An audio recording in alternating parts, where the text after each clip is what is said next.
Astronomie, astrophysique, cosmologie, astroparticules. Ça se passe là-haut, par Eric Simon. 77 Kelvin, soit 77 degrés au-dessus du zéro absolu. C'est la température de l'anneau principal d'Uranus qui vient d'être mesurée pour la première fois grâce à la détection de son émission infrarouge par ALMA. Une étude américano-britannique à paraître dans The Astronomical Journal. Les astronomes ont exploité non seulement ALMA, mais aussi le Very Large Telescope pour imager les fins anneaux de Uranus. Mais alors que le VLT observe la lumière réfléchie sur les anneaux, la lumière du Soleil donc, ALMA permet, lui, d'observer la lumière directement émise par la matière composant les anneaux, du fait de sa température. Tout corps émet un rayonnement à dominante infrarouge dont le spectre dépend de sa température. Les anneaux de Uranus n'ont été détectés pour la première fois qu'en 1977. Ils sont aujourd'hui visibles par la plupart des grands télescopes terrestres. Mais les chercheurs ne s'attendaient pas à voir des anneaux aussi brillants dans le domaine des infrarouges. L'analyse spectrale de cette lumière infrarouge révèle la valeur de la température, 77 Kelvin. Au-delà de la température, les observations conjointes effectuées avec le VLT et ALMA montrent que l'anneau epsilon, qui est le plus dense et le plus brillant, est très différent des autres anneaux qui existent dans notre système solaire.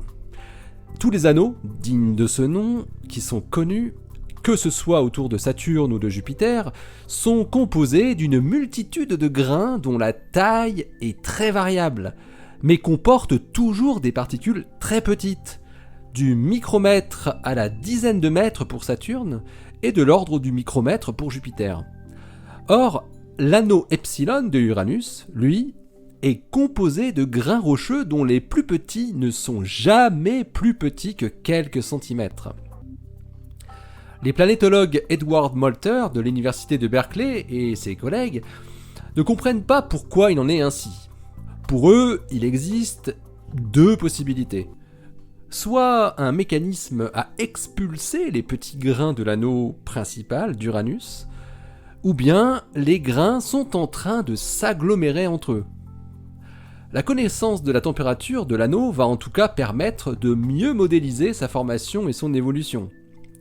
Il est important pour les planétologues de comprendre si tous les anneaux d'Uranus ont pour origine la même matière ou non. Les 13 anneaux d'Uranus sont visuellement très différents de ceux de Saturne. Alors que les anneaux de Saturne réfléchissent très bien la lumière, et on s'en félicite à chaque fois qu'on les voit dans l'oculaire, l'albédo, le pouvoir réfléchissant, de ceux d'Uranus est beaucoup plus faible. Ils sont presque aussi sombres que du charbon. Les anneaux d'Uranus sont aussi beaucoup moins étendus que ceux de Saturne, entre 20 et 100 km seulement, et 72 000 km pour le plus gros anneau de Saturne. Les anneaux peuvent être des résidus d'anciens satellites capturés par la planète puis détruits par effet de marée gravitationnelle, ou bien le résultat de la collision de plusieurs petits satellites, ou encore des débris très anciens datant du disque protosolaire qui a donné naissance à tous les corps du système solaire. Les spécialistes, en voyant le résultat qu'ils obtiennent aujourd'hui avec la combinaison du VLT et de ALMA, ne peuvent que penser à ce qu'ils obtiendront dans quelques années avec le télescope spatial Webb. Des vues beaucoup plus détaillées des anneaux d'Uranus en infrarouge, qui offriront une nouvelle fenêtre de compréhension.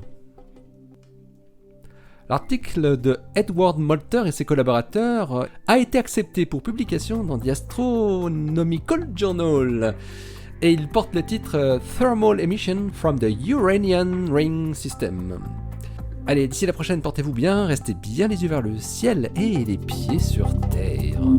Salut!